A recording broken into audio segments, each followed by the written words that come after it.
फ़ाइज़ा जब रोती-धोती, लूटी-पुटी सी अपने वालिदैन के घर में दाख़िल होगी तो वालिदैन उसको सामान समेत घर में दाख़िल होते हुए और रोता हुआ देखकर परेशान हो जाएँगे। उसके वालिदैन उससे पूछेंगे कि आख़िर बताओ बात क्या है? क्यों रो रही हो? हमारा दिल क्यों ख़राब कर रही हो? वजह तो बताओ। तो यूँ फ़ाइज़ा रोते-रोते बताएगी, अम्मी मैं लुट गई, मैं बर्बाद हो गई। यावर ने दूसरी शादी कर ली है। जब ये बात उसके वालिदैन सुनेंगे तो उनको तो धचका सा ही लग जाएगा।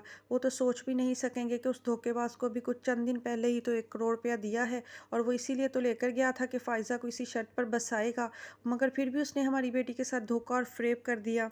ज़रबाब को भी इस बात पर बेहद गुस्सा आएगा। वो कहेगा मैं यावर को छोड़ूंगा नहीं। उसकी हिम्मत कैसे हुई मेरी आपी को यूँ रुला-धुला कर घर से निकाल दिया। मैं अभी उससे जाकर हिसाब लूँगा। फिर ज़ुहैब भी अपने वालिदैन से मिलने आएगा तो वो घर में यूँ सबको रोता-धोता और परेशान देख के एकदम से परेशान हो जाएगा और पूछेगा मुझे बताएँ क्या मसला है? यहाँ पर क्या चल रहा है? तो जब उसको पता चलेगा कि फ़ायज़ा आपी के शौहर ने दूसरी शादी कर ली है तो वो भी बहुत ज़्यादा गुस्सा करेगा। किरण ये सारी बातें छुप कर सुन रही होगी। वो तो इस सूरत हाल से बहुत ही ज़्यादा खुश है और बहुत ही चटखारे लेकर इसको एंजॉय करती है, क्योंकि फ़ायज़ा के नुकसान में तो वो हमेशा ही बहुत ज़्यादा खुश होती है। ज़रबाब तैश में आ जाता है। वो कहता है कि मैं अभी के अभी यावर भाई से जाके हिसाब लूँगा, मगर ज़ुहैब मना कर देता है। वो कहता है कि इतने गुस्से में जाओगे तो मामला बिगड़ जाएगा।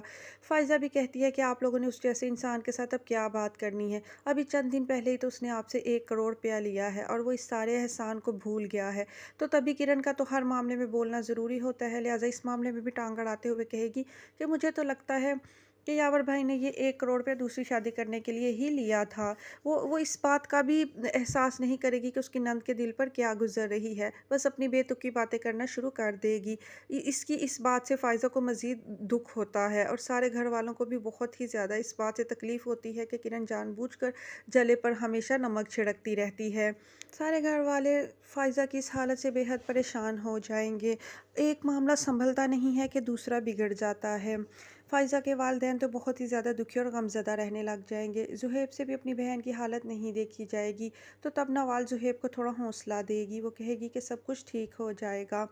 दूसरी तरफ नवीन अपनी दोस्त से कामरान के बारे में ज़िक्र करती है तो उसकी दोस्त कहती है कि तुम एक दफ़ा उस लड़के से मिलकर बातचीत कर लो। तो नवीन अपनी दोस्त के कहने पर उस कामरान से मिलने चली जाती है और उसको कहती है कि मैं ऐसी वैसी लड़की नहीं हूँ जो रोज़-रोज़ तुमसे मुलाकातें करूँ, और इस चक्कर में अगर मेरी तुमसे अटैचमेंट हो गई और आगे जाकर तुमने मुझे छोड़ने का फ़ैसला कर लिया तो मुझे बहुत परेशानी होगी। तो तुम सोच समझ कर फ़ैसला कर लो। मैं एक बहुत सीधी-सादी और भोली-भाली लड़की हूँ।